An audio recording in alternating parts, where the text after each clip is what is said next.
Howdy Meeps, it's Sen here alongside my co-host Erica, and it is a good night for Meeple syruping. We are live and direct on the wrong channel. Sorry, this is my personal channel, but I'm going to take the video and move it all over properly later. Tonight we have with us three guests. You might only see two, but there are actually three guests. We'll have another one pop in once he gets his audio fixed. We have with us tonight Jay Cormier. Hello. And Logan Giannini. Hello. And we're going to talk about puzzles tonight. Erica, what are your favorite memories of like puzzle things in games? Can be any type of game, video, board, whatever. I always like spatial or number. Spatial or number. Yeah. All right. So what's one that like really actually stuck with you memory wise? Oh, for sure, Tetris. Okay, so the whole game of Tetris, right? Well, that's all. It's spatial puzzling. That's all it is. Yeah. Did you ever have dreams like when you close your eyes? Did you have Tetris? With the music too. Yeah, we played way too much Game Boy as a kid, so way too much. Yeah. No such thing as too much. That's debatable. And Jay, well, you have young kids now, Jay, but when they get older, you're gonna say that's too much. Go do something like physical or. No, I'll be like, give me that Game Boy or whatever the. I still have mine. Yeah. I have every gaming system I've ever owned, though. Oh, lovely. Yeah, you're kind of like that. Jay, what about you? What's what's a memorable puzzle that you have stuck in your brain from a game? I mean, the Tetris idea, I like Tetrinos, so I like any game that has Tetrinos, like Amerigo or something like that, where you're puzzling, trying to fit in the Tetris shapes into the islands. To me, that's just super satisfying. Mm-hmm. Or Patchwork or Cottage Garden, these kind of games. Yeah. Logan, what about you? What about puzzles for you? What sticks out in your brain as something that has been really cool and memorable? For me, it all started with logic puzzles. I grew up playing a lot of Mastermind.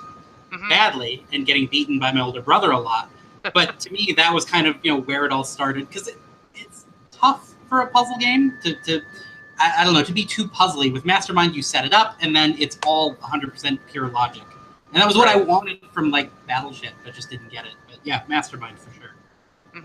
It's interesting that you said Battleship, because we were talking about logic and deduction the other day, and I said, oh yeah, like Battleship, and people are going, Battleship's not a logic and deduction game. It's like, no, it is. It totally is a logic and deduction game. It's also psychologically logical deduction. Yeah. It has a few more axes to work with, though, so it's a little bit more confusing. So we've mentioned some board games. We've mentioned some video games. For me, some of the most satisfying puzzling experiences have been actually physical. I like to move things around. I like to move it, and so I like to Rubik's Cubes, puzzles. Those are great when I was growing up. Things like that were very fun. Tangrams are wonderful. And speaking of tangrams, Isaac Shalev has just jumped into the feed. Maybe he'll be able to hear us. But he has a game coming out that's very tangram related. And so I like a lot of different components. Enigma, speaking of enigmas, and that's the name of Logan's company, Enigma Emporium. Enigma from Zoch zum Spiel is a really good puzzle game where there's like multiple different types of mini puzzles that you get to play through. Isaac, can you hear us now? I can. What? What's up, Isaac? It's great. It's a Wednesday night miracle. Yay! Hey, so Isaac, what's one puzzle experience that you remember from a game, board game, card game, escape room, video game that has stuck with you? One that has stuck with me. Well, I'll tell you one that I got recently. I occasionally review games, and every now and again people send me stuff, and I was sent a mysterious envelope with no pre-publicity or preparation, and I open it up, and it's one of these sort of augmented reality-esque puzzles that you're supposed to solve, and there's some scattered components in there, and it's like, go figure it out. And what was compelling about it wasn't necessarily the puzzles in it itself, which were interesting as far as that goes, but just that I wasn't expecting anything, and you get this package from Europe, this exotic kind of place, and it immediately sucks you in, and it assumes that you want to solve it, and it was right, I did. Did you solve it though? You're hooked. Everyone has frozen. Oh no! All frozen. Oh no! Isaac. Isaac, no! Let's assume he had a great time with it, and we'll hear more Yes, about it when he comes right. back. Okay, so Erica, let's start off with some questions for our panel of Well, puzzlers. I was gonna say let's have them introduce themselves. Oh, too. that too. Because Well, we you know have- them, but just Yeah. all right. So why don't we start off with Logan? Do you want to tell us about yourself? Yeah, definitely. So my name is Logan Giannini. Professionally, I work in escape rooms. I'm the director of operations for an escape room here in Minneapolis, Minnesota. And then on the side, I do a lot of puzzles. I have, worked in the gaming industry on the retail side, on the development side. And then I think I'm here tonight largely because of the Enigma Emporium, which Sen mentioned, which is a narrative puzzle service. We'll probably touch on that a little bit more later. And then the escape rooms as well. Great, and Jay, tell us about yourself and your puzzle love and experience. I am the less Asian half of the Bamboozle brothers. That is totally true. That is a true statement. Yeah. So I've co-designed all the games that Sen has co-designed with me. That was the save at the end, right? Yeah. That's another good way of putting it. Yeah. But also, I have created an escape room for corporate use, and it's being packaged here in Vancouver, and we've run it about 6 times already because just came out late last year, and that's going well. And then I'm partnering with a Toronto-based team building company to do the same for them. So, and then Sen and I, top secret, are working on an escape room in a box for retail. Yeah. Guess it's not top secret if I say. Wow. So Maybe if secret I now. say- Forget maybe you if I heard say- that. Hashtag top secret, then it's, Yeah. then it's not. That's really totally top secret. Yeah. And Isaac, can you hear us now? Isaac cannot hear us now. Aw. Oh, Don't Isaac. think Isaac this is will like, work. he's going to flip a table soon. Oh, he dropped out again. Okay, so we'll just carry on as if Isaac couldn't hear us and didn't hear us, and we'll just continue on. So, questions for the audience, or not the audience, from the audience. We'll get from audience later. But questions to our panel. So, what do you think, Logan, makes a good puzzle?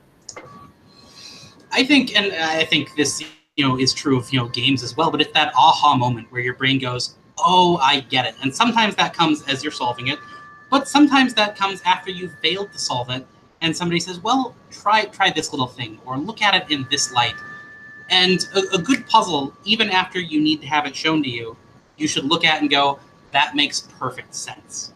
And to me, I don't want a puzzle that gets shown to me, and I run into this in some escape rooms or some puzzle boxes, stuff like that, where afterwards, once it's solved, however much help it took, or even sometimes if I solve it on my own, I look back and go, I don't know how I was supposed to get there. Sometimes it can be a leap, but as long as you look back and go, oh, that makes perfect sense in retrospect. That's what I want out of a good puzzle. Okay. Isaac, can you hear us now? I can. Okay. I really Magic. enjoy your shirt. I like your shirt a lot. Thank you. I figured I'd be on display tonight, so I shaved and I chose a provocative shirt. There you go. Let's get people talking. Isaac, tell us about yourself. Tell us about your love of puzzles and what your latest project is that uses puzzles. Sure. So I'm Isaac Shalev. I'm on Twitter as Kind Fortress, and I am the latter half of the dynamic design team, Matt Loomis and Isaac Shalev, mostly known for our work on Saikatsu. We've got all kinds of irons in the fire, and I'm sure we'll talk some about them later on as we go. But one of the games that we've been working on that I think is pretty puzzly is so. For a long time, as folks know, I had worked on like a reverse Hanabi-ish kind of card game that eventually became like a spacey arcade game. And when it became a spacey arcade game, it somehow became a spatial puzzle. And so lately, we've been working on a new one called Rainbow Safari, which involves walking around and set collecting through a safari, all kinds of animals in different colors. But the puzzle is that the animals that you collect in one round, their colors indicate which places you can move to the next round. So it's one of these games where if you sat there long enough, you might be able to reverse engineer all 12 turns, right? Start from the end and figure out what you want to collect and hop all the way backwards. But you can't really do that in the context of a game. So you've got to solve these smaller puzzles and kind of say, okay, this is my next move and my next move, and then we'll see what happens from there. Interesting. Erica, do you think that like puzzling things out and getting that aha moment that Logan talked about is a real drive for a lot of gamers? Is that why you think a lot of games engage people, is through puzzles and through figuring things out? I think it depends on what mode you're in, right? So I think there's totally times where you want that it is. You like feeling clever. And if you feel like you're in the right brain capacity, you want to play a clever game. You want to feel like you've done something. If you're feeling a little mushy in the brain, you probably just want to play like Sushi Go. But to be fair, even then you're technically puzzling. You're still trying to figure out what are your odds of picking out specific cards. So I guess to a degree, they all have an element of it. If you really want to get down to it. Right. Jay, what do you think about the idea behind puzzles and games? We see some that are numbers. We see some that are like what you like, which is more the Tetronymos and Tangram pieces. What's the difference to you, and what do you think makes one more engaging than the other? Well, I mean, while I like games like Enigma, where it has 4 different types of puzzly games, because I just like puzzles, even just in its pure abstract, here's a puzzle type of thing. I'm not sure if this is going to be answering your question, but I think personally, I think the more successful ones are the ones that can connect it to a narrative and have some sort of thematic reasoning about why you're doing what you're doing to motivate you, so that the theme kind of guides and dictates the reasons why you'd want to push this here or pull that there or put another Tetrino here or what have you. Okay. It's interesting. It's almost the idea of an ending. You want to feel like there is an end to what you're doing almost. Yeah, like a story. Yeah, that's right. Logan, do you think that's what you're giving people in, say, an escape room experience or in the Enigma Emporium experience? Is it narrative? Hopefully with the Enigma Emporium, that's what we're going to give people. It's interesting. You made me think. It reminds me of escape rooms, because as escape rooms have gone along, at least here in the U.S., I have not played much abroad. We're about 5 years behind the rest of the world. But here in the U.S., it's gone through very distinct generations. And early on, people didn't care as much because they didn't know any better about narrative. You could throw them in a room with some drywall and some riddles and a few padlocks, and it was great. It was still a new, unique experience. But as escape room goers and puzzle people become savvier, you have to give them something that engages them, like Jay was talking about, on a more narrative level, a more immersive level that really draws them in. And so I see, as escape rooms just across the board become better, a lot of them are tapping into that more. And you're seeing it's affecting the structure of the puzzles. It's not just set dressing.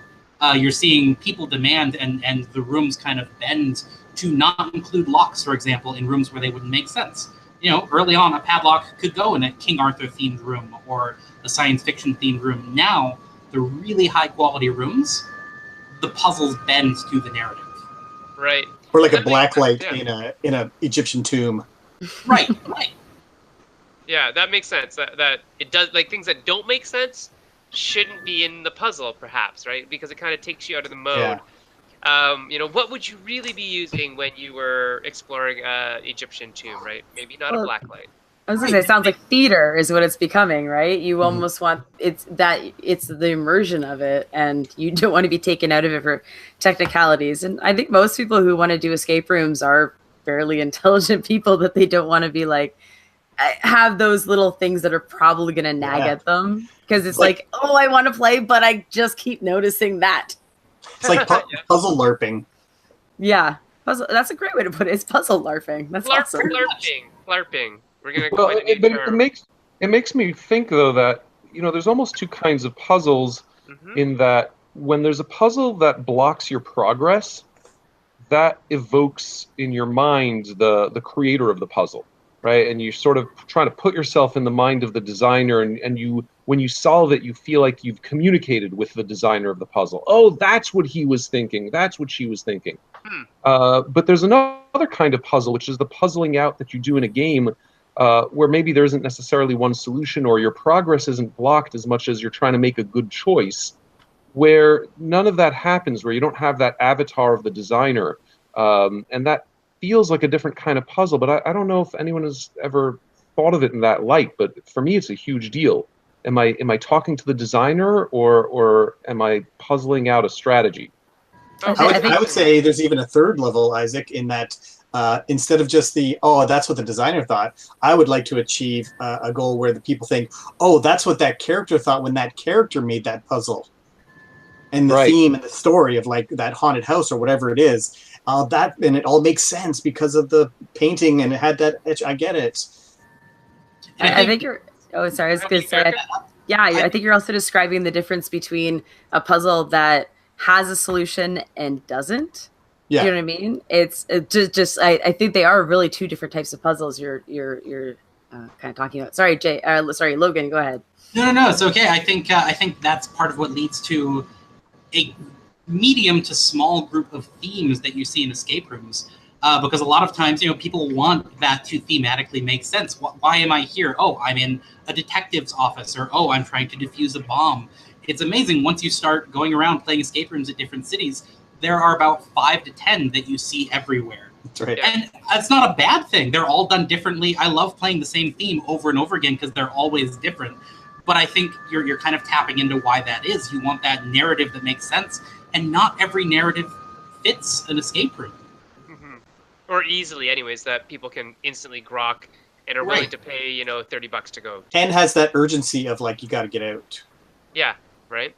Isaac, I wanted to talk to you a little bit about puzzle games like the one that you guys just did with Jelly Bean. What was it called again? So we did a game called Show and Tile. Right, Show and Tile.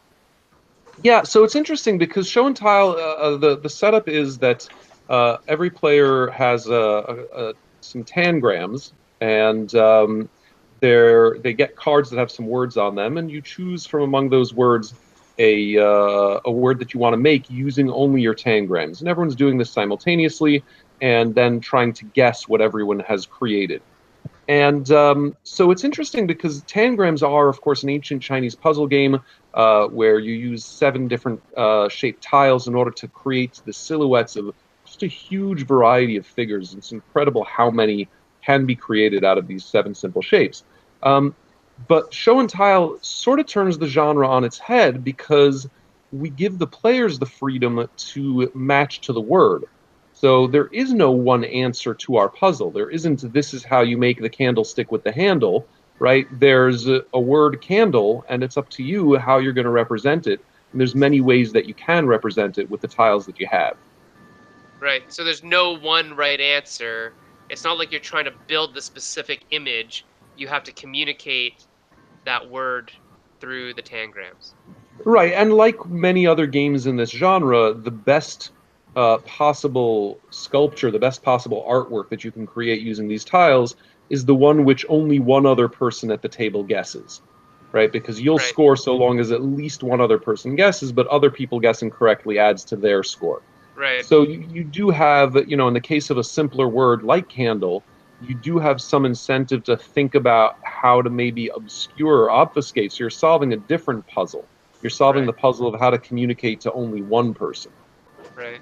And so you're really, it's really the Barbarossa scoring effect, right? Where you score best if only 1 or 2 people get it. The more people that get it, the less you're going to score because you made it too easy, right? Yeah, and to be fair, it's challenging enough typically with these tangrams that until you've played a few times, it's hard enough to get, the one person. Yeah, I mean, there's these super expressive tiles, but it takes a bit to learn their language.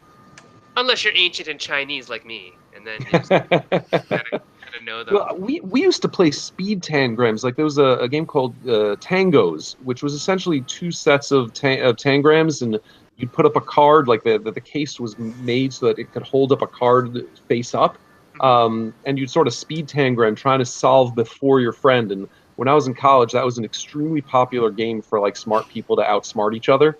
And that was a real inspiration. Well, that's good. I haven't seen that one. I would like that game. Jay, let's talk about other types of puzzles where there are just one answer. Why is just one answer hard? Why is it hard to do that in a board game? Well, I mean, obviously the replayability is not there. So you're talking like exit and unlock type games Sure. where you have one answer and once you know it, then that's it. Unless your content is enormous, so that it has some sort of replay. But I haven't seen a game like that really. Well, I guess Enigma is like that. It has a lot of content, and you're not going to remember how you solved a certain thing, I guess, if you see it again. Yeah, but Enigma doesn't have a story really. No, right? no, not Right. at all. And so we sacrifice a story in Enigma, but we get replayability, Yes. right? And so in escapes and unlocks and things like that, we're going to have the narrative, but not the replayability. So how do we do verification? How do we tell people that they're right or not, and what if they're wrong when they're doing a puzzle? What systems do we have? I mean, if you look through what we have currently, like Unlocked has a match two cards and then check that number that two cards make, and if that equals a card that exists, then you get to reveal that card. Or Exit has a double cipher where you spin a rotating dial and line up certain things, and then you look that up in a book and see what happens, or card. There's probably other ways around there, but it's tricky because you have to obfuscate it so you don't accidentally see the right answer. You can't just have like numbers in a thing and just look at 142 is wrong, but you see 143 is right. Or you're like, oh, I got to get to 143 somehow. So I see why it has to be a double cipher or a two-step type thing. Mm-hmm. Logan, what are you guys using in, say, the Enigma Emporium to verify? How do I know if I'm right? And that's part of the hard thing with narrative. So I would say one of the closest corollaries and something we've taken a lot of inspiration from is Journal 29. Yes. Which I was gonna say I think a lot of people are familiar, but for those who aren't, it's a book of puzzles basically, with I wouldn't say there's a narrative to it. There's a loose setup, like, hey, you found this journal that an archaeological team left behind, something to that effect. But each page is a puzzle, and you type it in online, and it gives you a verification. And without a system like that, a lot of the solutions are random strings of numbers, and you have to key that in because there's nothing inherent in there to tell you this is right or you're even on the right track. Yeah. With pretty much everything that we're doing, you'll know you've got it because it will mean something. It'll translate to a word, a sentence, a paragraph, a number that when you search it on Google gives you something else that relates back to the puzzle. You'll know that you're on the right track because the puzzle will tell you, oh, this turns into this bit of information. Does that ring a bell now? Okay, that's interesting. I like that because it let the narrative then guides you, right? And it's kind of an affordance to say, well, this is a story about ancient Rome, so the word computer, probably wrong, right? So you can have those types of things where you don't have to have a complex app like the Unlock system uses an app. That's a great app, by the way, but it may take you out of the mode of being a pirate in the Spanish Main, right? Yeah. Oh, absolutely. Yeah. Erica, do you have any questions for the panel? I'm gonna ask online over there. I'll go over there. Yeah, actually, what I was thinking, because we keep bringing up kind of reinventing existing games. So the question is, and can be across the board, however you guys want to think about it, is there such thing as a fresh puzzle, or are we just iterating classics because those are what entertain us? I hope there's fresh puzzles. So, like, what would you describe as something that's maybe different or new going on right now? Well, like The Mind is a fresh puzzle. Using silence as a mechanic is pretty awesome, and I think that's a great puzzle. That the delay and how long you wait if you haven't played The Mind, and you have to play cards in ascending order, but nobody can talk. So to me, that's a really cool. And Hanabi, when it came out, was a new kind of type of puzzle that like, oh, we haven't seen this kind of puzzle before. So they definitely shake up the world and make a lot of noise when new puzzles come out like that. That you're like, oh, that's a cool way to do something new. I love it. I think there's a lot of new approaches too. I'm actually really excited this year. So you've got Chronicles of Crime and then Portal's detective game, and they're both kind of in the similar field. You're investigating, you're trying to solve something. Very consulting detective-esque, but whereas consulting detective gives you a big sheath of paper to look through, which I love. Don't get me wrong, I will never stop playing those. These are using new technology. With Chronicles of Crime, they're using QR codes, which I think is brilliant. I saw that and I was like, wow, how could this be applied to escape rooms in a box and this and that? I'd never seen anybody use QR codes in that way before. as kind of the basis for your puzzles to give you information. And then the Portal one, Detective Chronicles of No. No, that's I forget Van what the Ryder full title is. No, not the Van Ryder one. It's from Portal, I'm pretty sure. Okay. The one that Ignacy was showing at the gathering, Jay. It takes like 3 hours to play, 4 hours to play. I'm so excited for it because they're using not just a little bit of online component from what I understand, and you can probably speak more to this having seen it, but they're using big databases that they are using and creating and adapting, and it's fantastic. It's not 100% a new puzzle, and I think that's important for these more complex ones, that it has a familiar base but has new elements and components. Yeah. So just to speak to it a little bit, so if you haven't seen it yet, Ignacy's new game, what it's doing is it's basically like Consulting Detective in the fact that you have all these reams and reams of information to weed through to figure stuff out, but that information doesn't come to you in reams and reams of paper. It comes to you in these faux websites, like these database websites that they've built specifically for these games. And then that stuff that spits you out information. You have to kind of get in there and do stuff to find the information, and then eventually track down the criminal by figuring out all the clues that are being left on these websites that allow you to feel like you're sort of like this immersive experience. You're a detective using the power of the interwebs to track down a criminal. So that is another neat new one. And Lucky Duck's Chronicles of Crime, definitely using that element of the QR codes, the AR glasses, is verging on that kind of hybridization that we've been waiting for ever since, things like XCOM came out, right?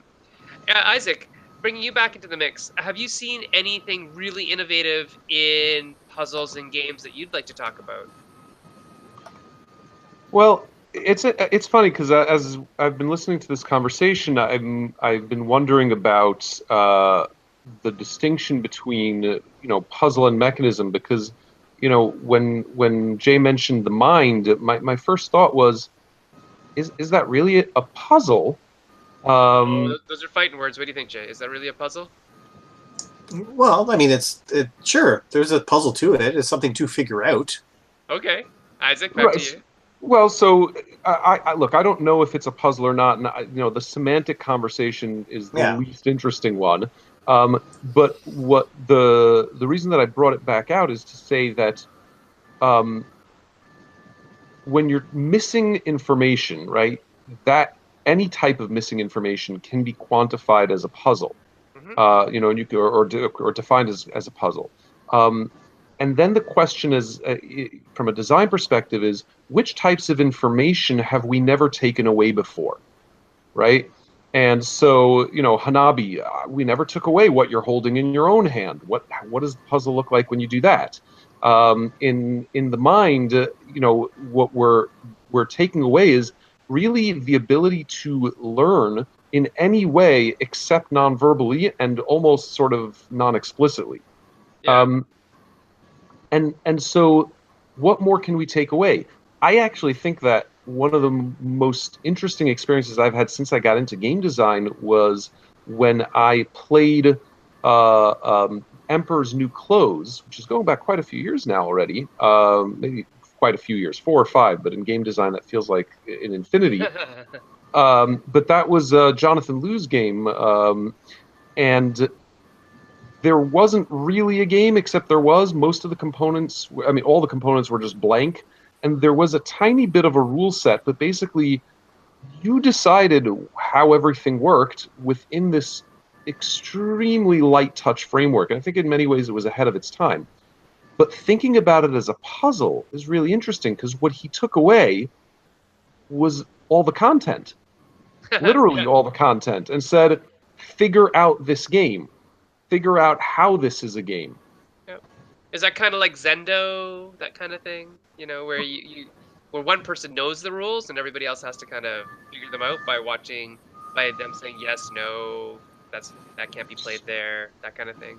So I've never analogized the two. I mean, what I recall from Emperor's New Clothes is that there was this basic rule that had to do, like, you were essentially choosing roles, and the roles did have some basic interaction that existed, but everything else was super loose. So you could play a blank card and reshape all the existing rules by saying that that's what the card did. Or you could take a die and roll it, and it would show no face, and you would say, here's what just happened. So there was a narrative role-play element to it, but there was just enough framework, and I wish I could sort of recall exactly how it worked, but there was just enough framework to give you incentive to do things. And so, yeah, Logan, you're absolutely right. It's Calvin Ball, the card game, 100%. So I still think that from a puzzle perspective, it's a fascinating thing because of what it took away, which was literally the content. It said, players, you figure that out. Yeah, that's an interesting way of looking at it. Is like, what did you take away? What information is gone, or what way of interacting with those things is gone in order to solve whatever it is the puzzle is. Logan, is there anything that you're doing at Enigma Emporium that you're taking away something that is not common? I mean, the one puzzle that you sent me, like a lot of it's ciphering, a lot of it could be Morse code. So if you know the key, the code, then you can break the cipher, right? Are you going to do anything else that is going to be interesting that you think of right now? I hope it's going to be interesting. No, I think a lot of it for at least the series of puzzles that we're working on right now, the initial ones that I'm working on, which are the postcards, a lot of it's contextualizing. It's kind of what we were talking about earlier, Cameron, if it was Jay or Isaac, about getting in the designer's head. You know, so I'm laying the groundwork there for them to kind of climb inside my head and go, wait a minute, forget about this thing that's clearly a puzzle. What about the rest of this? So I guess in some ways it's the opposite of what you're talking about. Instead of taking away, we're giving more, but all of it, hopefully, is important. So you have to take a broad picture view. And instead of going, well, I'm going to look at the text on this, going, okay, I'm going to look at the text, but I'm also going to look at this image and this shadow and a little bit of everything. So I don't know if that exactly answers your question, but I would say we're going in the opposite direction. That was pretty enigmatic of you. Erica, I see what you did there. Erica, you had a really cool idea about roll and writes. Yeah. Well, we were kind of talking about the idea of deductive gaming, taking things away to create the puzzle. But then I was thinking we honestly have a trend now of giving information to create a puzzle. So if you think at a roll right at its core, whether you're rolling dice or flipping cards or whatever it is, you're giving the person information that they have to use to construct basically their own puzzle. And if they do it well enough, they get the most points, right? And maybe it's a new way of talking about fresh ideas on puzzling. Maybe that is kind of a new idea in puzzling. That's really interesting because I know Suze, who is like the champion of roll and writes, as in she champions them. And doesn't mean she always wins them. She's just really into them. She's also very into games like Karuba and Limes, and games where everybody can play. It's not bingo, but everybody can play, and it's just how each person plays that dictates their outcome, right? And it's the same thing. Like you're saying, roll and writes, you roll the dice, you make the decisions of where you're going to do, and eventually you kind of get locked out because you didn't weigh your odds carefully enough. And the same thing with games like Karuba. When the card comes up, you're going to play those pieces, and everybody gets the same opportunity, but it's where they place that makes the difference in the end. So that's an interesting way of thinking about it. Jay, what do you think of that? It makes me, it's cool, and I'm tempted to start working on some of my own roll and writes, just to hang out with all the cool kids. But it makes me think of the Van Ryder, came up twice in this thing, graphic novel adventures, where it's not necessarily roll and write, although there's I've gathered, because I haven't played them yet, but from me pouring through their Kickstarter campaign because I was so attracted to it, there looks like some of them do actually have some rolling to it, and it's like a game with a narrative. So to me, that's obviously my big big selling point. It's like it's got a narrative, and there's lots of puzzles, and there's a gamey aspect to it where you can actually play through it multiple times. I cannot wait to get these, and they should be arriving to Kickstarter backs, I think, like soon. There's a really cool one, Jay. That's a city building one. So I know. So it looks so cool. Isaac, what do you think about Erica's supposition that roll and writes are puzzles in reverse? Well, I think that it's true, and I think that an expansive definition of puzzles, like we're discussing here, could probably be applied to most games. I mean, I don't know how like the puzzle of figuring out how to play Terraforming Mars effectively doesn't strike me as substantially different definitionally from playing a roll and write, the exception being, does everyone have the exact same opportunity or not? And I don't know that changing that dramatically changes the experience, or should change the definition. So I think a lot of Eurogaming comes out of sort of a puzzling tradition, or maybe it's a case of convergent evolution, right, where they're kissing cousins, and a lot of that has to do with I think what Logan was saying, which is that obfuscation is a really important tool for puzzlers, and it's also a really important tool for designers of games with relatively little randomness, and certainly with little output randomness. Right.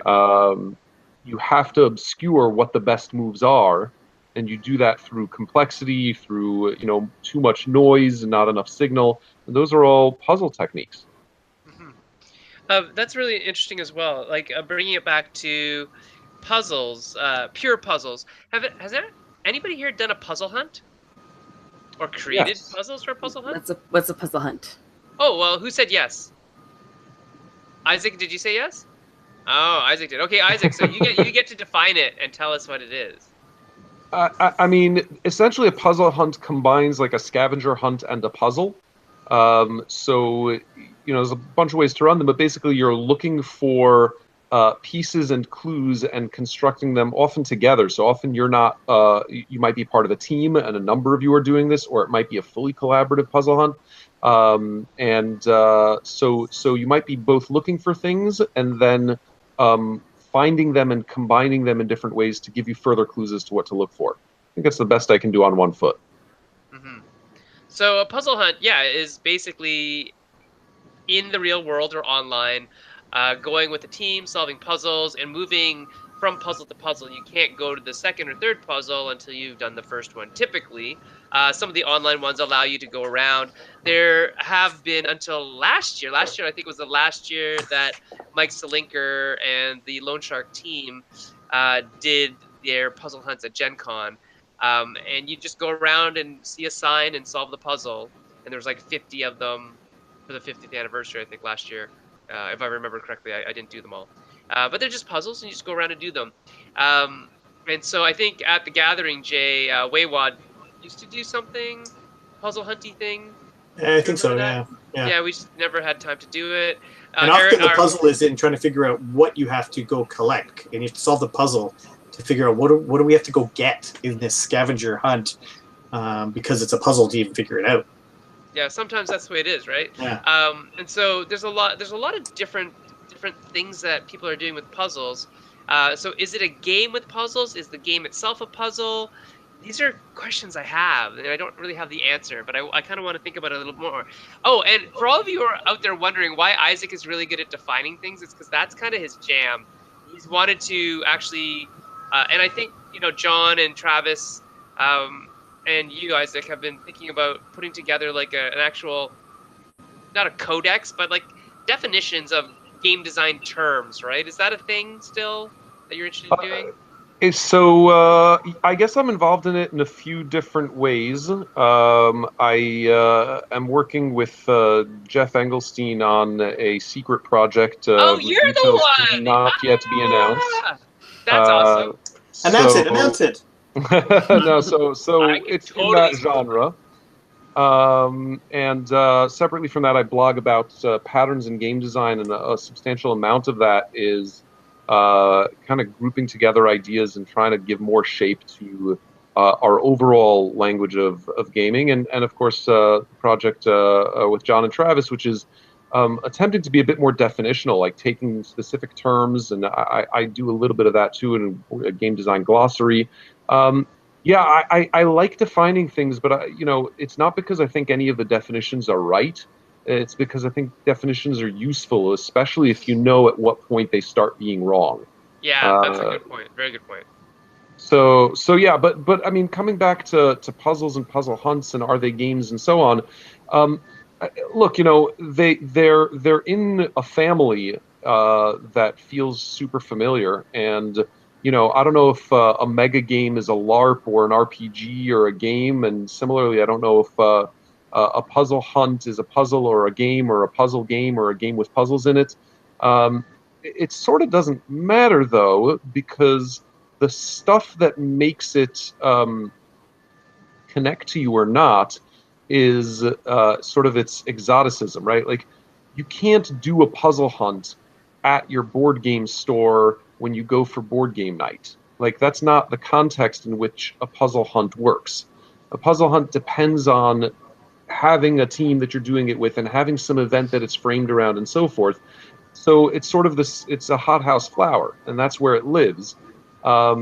So yeah, that's sort of how I think about it. It doesn't, defining it further doesn't help you enjoy it or appreciate it. Mm-hmm. Logan, you had a point. Yeah, well, I think it's funny you talk about definitions, because I was thinking about that for the last couple of days. Just thinking, there's obviously a lot of interaction between puzzles and games and a lot of overlap. But where is, generally speaking, that dividing line? And I think for me, it's how much, not player interaction there is, but how much player effect there is on each other. So I talked very early on, I mentioned Mastermind. Mastermind is, to me, 100% a puzzle, because it doesn't change through the course of the game. You set it up at the beginning, you're interacting with each other, but just an exchange of information. And for me, some of the other games that we've talked on where it is a little bit competitive, like Patchwork, for example. Patchwork is a great, very puzzly game, but I think it veers towards the game because, again, your puzzle that you're trying to solve is not 100% the game. It's 50% the game, 50% the person across from you. And that is a type of puzzle that I feel like we're stretching definitions there, if that makes sense. Yeah, I like that a lot. I like the idea of considering, who are you playing against? Are you playing the puzzle or are you playing the other player? And even when you're playing, say, the Tangram versus game that Isaac was talking about before, are you playing the puzzle or are you playing the other player? What do you think, Erica? Yeah, no, it's always a good point, because the minute you can psychologically manipulate the other player, realistically, that can also be a strategy of the game, right? You almost, in certain games, I'm not saying all, but certain games can actually allow you to almost not 100% care what's in front of you or what you're doing if you can manipulate the other person, or I guess in deduction games, deduce what they're doing.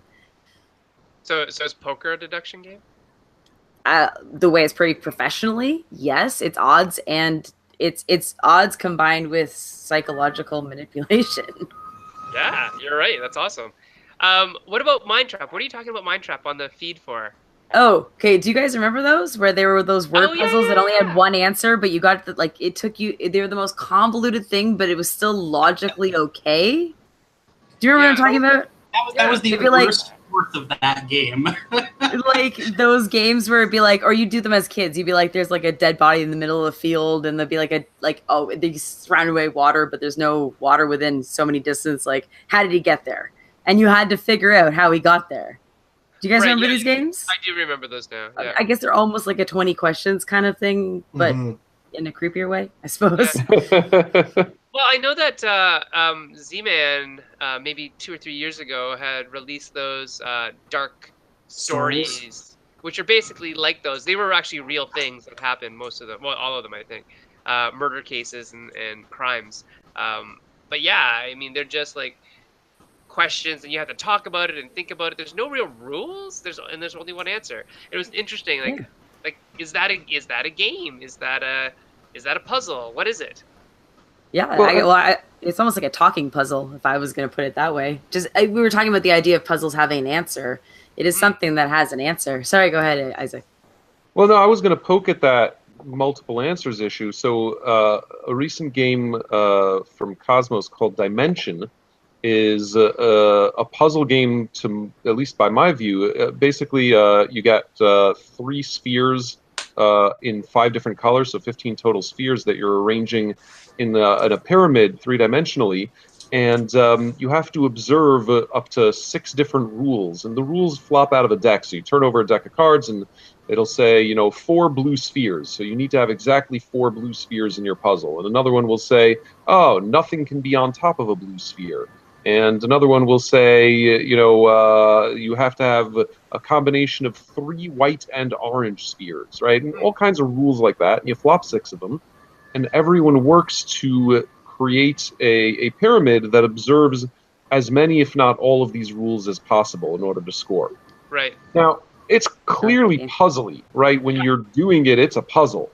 But there is frequently more than one solution, and even more than one solution, like even forgetting just mirror image symmetry, there's often more than one solution, and occasionally there is no solution, right? There are 2 contradictory rules, and there's no possible solution. That's but interesting. I don't know. None of those outcomes, to me, feel like it makes it less of a puzzle. I think it's not necessarily productive to try to label things as one thing or another thing. I think with the way that the market is going, that things are crossing over lines all the time, with a clear example being even just Ameritrash and Euro games.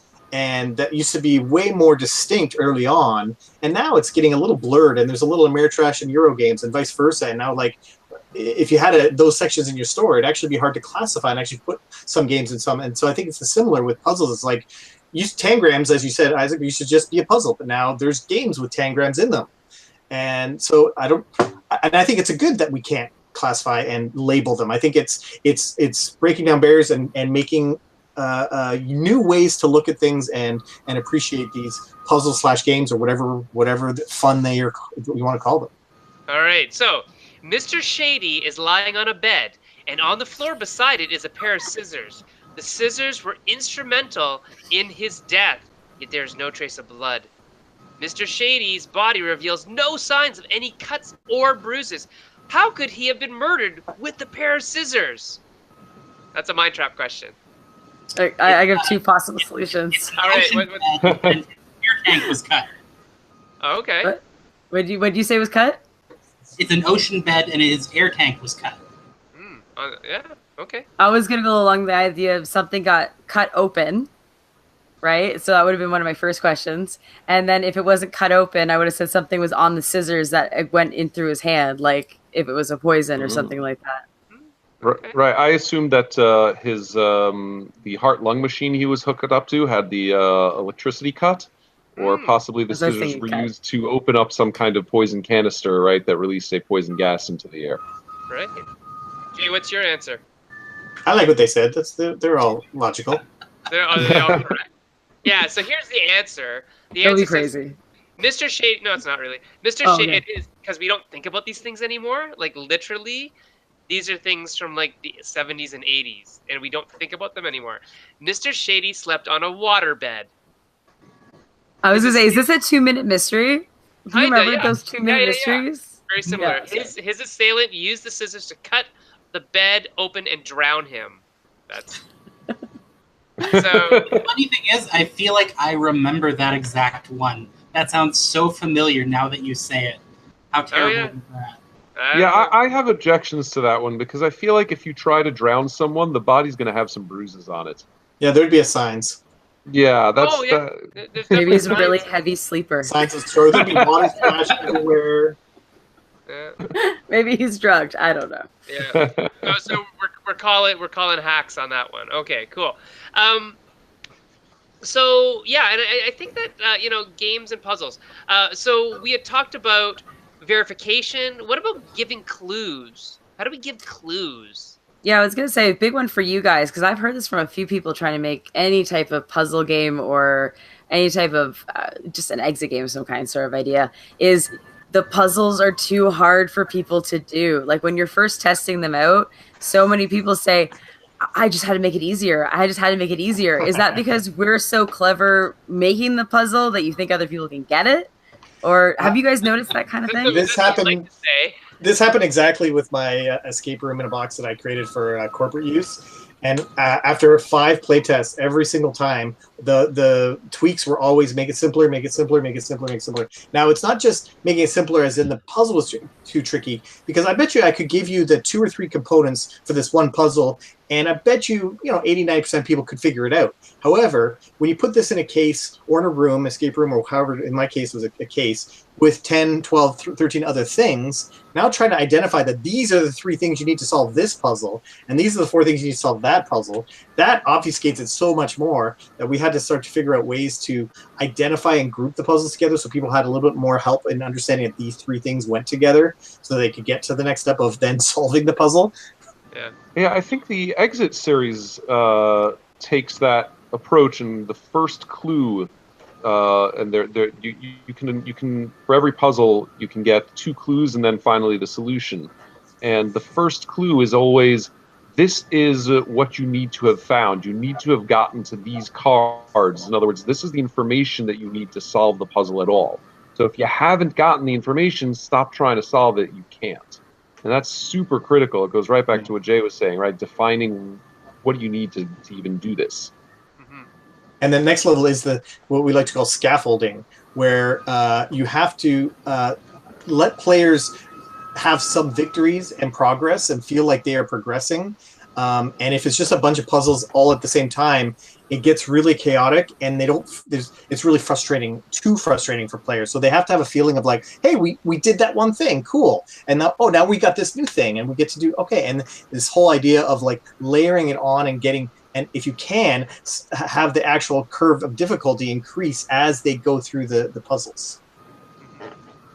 One thing that I've seen in video games but haven't seen in board games around puzzles, so like, I assume many of you have played Breath of the Wild, the Zelda game, and there's a ton of puzzles in it, and especially the shrines that you access have many puzzles of many different kinds.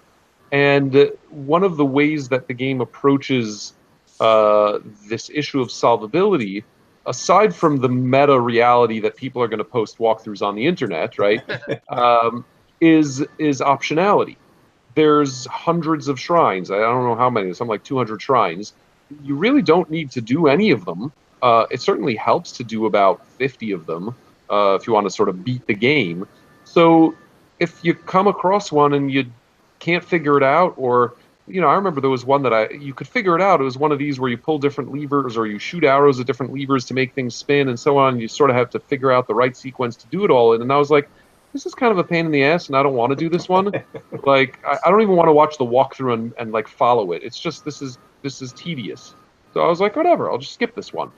That kind of optionality, I don't know if that is present. Can anyone think of a board game that kind of allows you to opt in and out of some of those puzzles?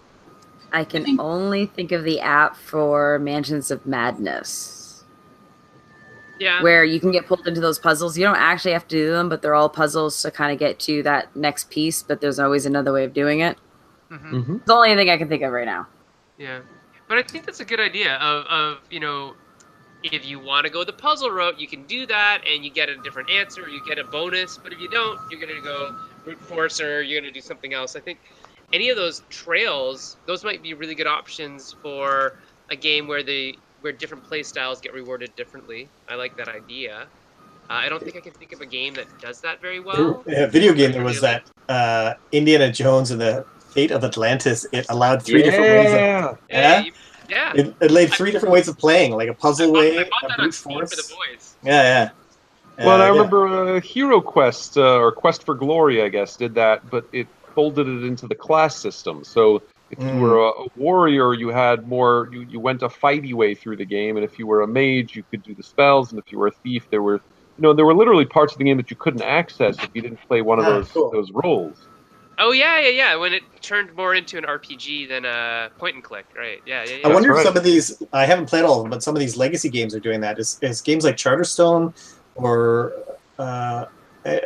any of these other type of legacy games, it feels like they could do this, but I haven't played them all.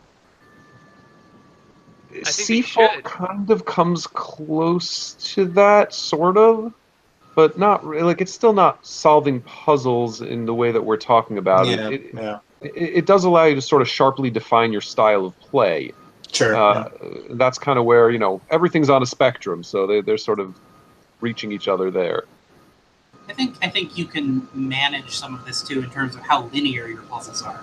So especially in the more concisely puzzle-based things like escape rooms or the escape room in a box, if it's 100% linear, then the difficulty issue and the clue issue can become a problem because people will get stuck.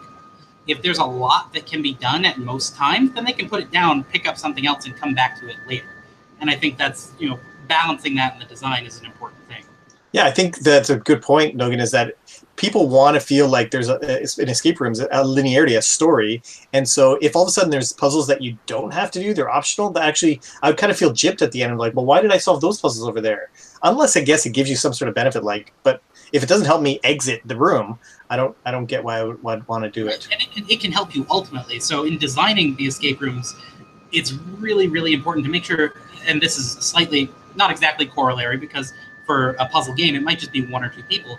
You need to have enough for 6 or 7 or 8 people at a time for a lot of it. So all the puzzles, yes, should feed together ultimately, but you need to have various things for people to do at a given point. And then that means if they get stuck on something, they can come back to it later. Mm-hmm. Cool. So we have one question from the audience. Brother Ming is asking this question. He asks, and this goes back to something Isaac had said, wouldn't introducing chance or probability by definition make something not a puzzle? Doesn't that make it more about optimization? What do you think? I don't think it matters. It's my opinion about the labeling. Okay. Yeah, yes, does it, maybe, but I don't think it matters. It's my opinion. Okay. Isaac, what do you think? Does it take it out of the realm of puzzlehood if you start adding some variability to it? It depends on how poorly you use the probability paint in creating your masterpiece. So, to put some texture on that, if you have a probability element to your combination lock, that's pretty terrible, right? Like, it only 80% of the time opens when you get the right combination. So that's terrible. It's obscuring, it's defeating, and it doesn't give any player agency and so forth. And this probably goes back a lot to input randomness versus output randomness. So yeah, that's a really terrible way to use randomness. But can you use randomness in more effective ways for puzzle solving? Absolutely. I think that it is interesting and certainly in kind of an RPG space to receive a different set of clues from a character based on the outcome of some charisma check still maintains a really interesting puzzle. So it's a tool, and if you misuse it, you're going to muck up your experience. But no, I don't think it's a definitional element. Yeah. And I mean, like what Jay's saying about, it's not useful to define. I'm going to push back just a little bit and say I think sometimes it is useful to define so that we can tell people about what general experience they will be getting out of this box or out of this game or whatever.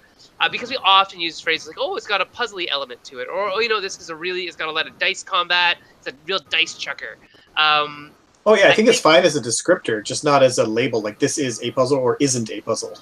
Oh, okay, sure. I'll agree with that. I'd prefer to think of multiple genres of puzzles and to be able to say, single solution puzzles are one kind of puzzle and multi-solution puzzles are another kind of puzzle. And we could, if we really wanted to, put them on a spectrum and give them grades and be like, this is extremely puzzly because it's only solo solution. But honestly, and those can be valuable things to do if they help us communicate, right? But the irony is that as descriptors, we mess this up all the time. So, I'll describe Azul as a puzzly kind of game, and it's full of randomness, and it's full of player interaction that is of a non-puzzle nature, and it's full of take that. But it's still a puzzly game. I mean, I don't think you can take that away from it. Right. Yeah, I agree. All right, so it is after 11, so that means we get to go to our last questions. Erica, would you like to do the honors of asking our 3 panelists the last questions? Sure. So we'd like to ask everybody before they go if they had one piece of advice that they wanted to leave. It could be something specifically about puzzles, but it doesn't have to be, or designing them. One piece of advice that you want to give to the audience. Let's start at the end with Isaac. Oh, goodness. I think my one piece of advice is that puzzles really have very high returns for people who do them a lot. So if you do a crossword puzzle once a year, it sucks, and if you do a crossword puzzle every day, it's amazing. So crosswords or puzzles in general are a lifestyle game. Interesting. Yeah. Continuing on, let's do Jay. As far as advice, just general advice I would say is think about how, if you're a game designer, I guess is the advice is going, think about how you're advancing the game world and community with your creation. And I've just played a lot of games that from designers that, are fine games, but what are they? I want to more and more people want to see games that are revolutionizing, and that's a big word, but like at least pushing and doing something new. And I challenge new designers to try to find new things to bring to the table with puzzles. Right. Just to bring it back on point. Logan. Yeah. No. So from a design standpoint, I would say if you're designing puzzles, especially if you're struggling with, the difficulty threshold, is it too hard? Is it too easy? More than just taking it into the shop and tinkering with it and sending it back out into the world, watch people try and solve the puzzles. See how they're thinking about it. You will learn so much more from that than anything they could tell you, because they're going to forget how they're working about it. But if you, and this may be awkward, but sit and observe them try and solve a puzzle for an hour and a half, and ask them what's going through their mind and watch their thought process, then you'll see where they're going wrong, and it may not be at all what you expected. That's a really good, that's interesting. And that's what I see in escape rooms all the time, is people have to explain to other people what they're trying to do and what their path of logic is. Model thinking. Yes, right? Very, very, very classroom-oriented stuff there from the teachers in the room. Erica, what about you? Are you using puzzles in any games?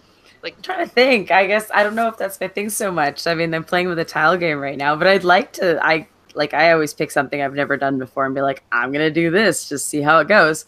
So I guess that's on the list of let's see what happens. Right. Okay. Cool. And upcoming stuff from you, Isaac. What can we look out for?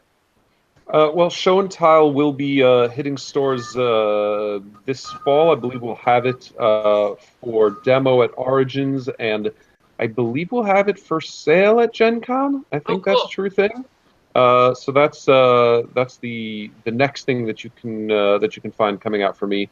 And I hope you all try it. It's super, super, super fun, and it's going to be for sale for like $25. So a great price for a super fun, gamey puzzle game. And are the tangrams, are they plastic pieces or are they cardboard pieces? They're made out of an ancient Chinese steel.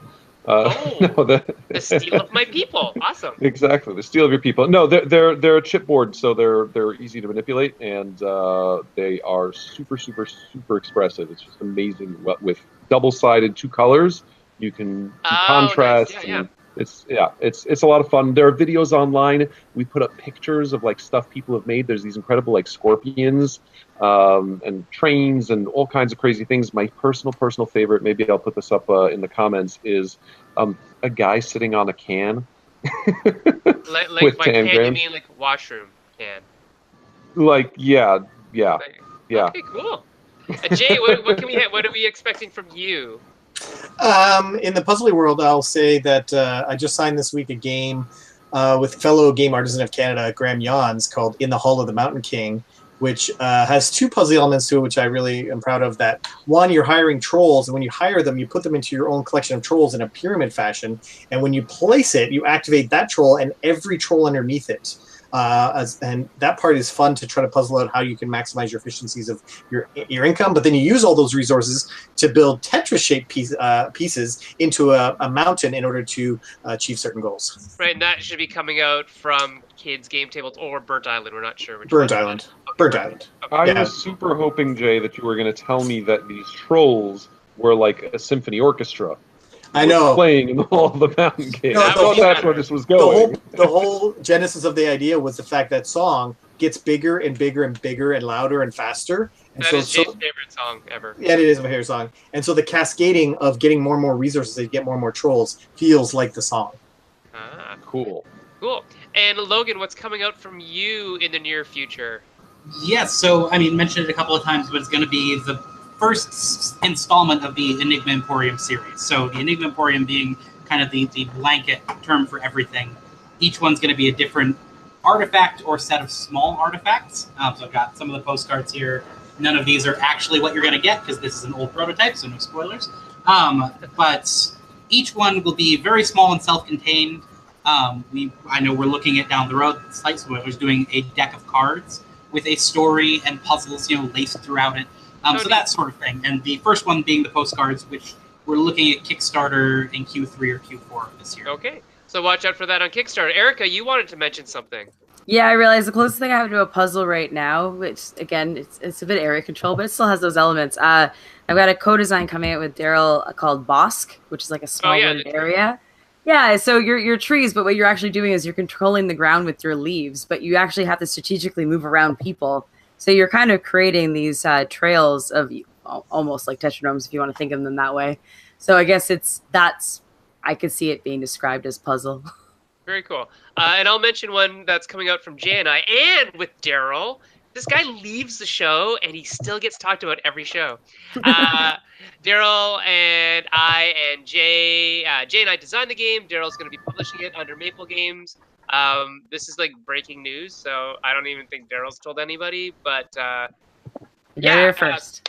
You'll hear it here first. There's going to be a hidden movement game from myself and Jay coming out through Meeple Games at some point. And it's pretty awesome. And that is, there's logic and deduction. It is a very big kinetic puzzle. Kinetic in your head, not like, well, you are moving pieces, but it is a really neat puzzle to solve. So look out for those things. All right, cool. Oh, and hey, Nate Murray's on. Nate Murray he just posted something weird on the feed, but I don't know what he's saying. We'll talk to him in a bit. So cool. Oh, there it is. There's the picture of the guy on the can. That is an excellent way to end the show. We're going to end the show with guy on the can. All right. So for Meeple Syrup, it's Sen, Erica, Jay, Logan, Isaac. We'll say goodbye to you all now. Yeah. And we'll see you guys here in maybe not next week, because next week is Origins. Haha. Who's going to be there? I'll be there. Erica? Yeah. Isaac, are you going to be at Origins this year? No, I'm going to Utah tomorrow. It's a Tabletop Network conference. Right. I couldn't go to that one, so I decided to go to Origins instead. All right, Jay, we'll see you whenever we see you next in like October at Chuck's. Sure. All right, and Logan, we'll see you where? Gen Con, maybe? Okay, cool. Excellent. All right, we'll see everybody later. Thanks very much for watching, and we'll get back to you in the next couple of weeks, tell you what's going to come up on the show. See ya. Bye. Bye.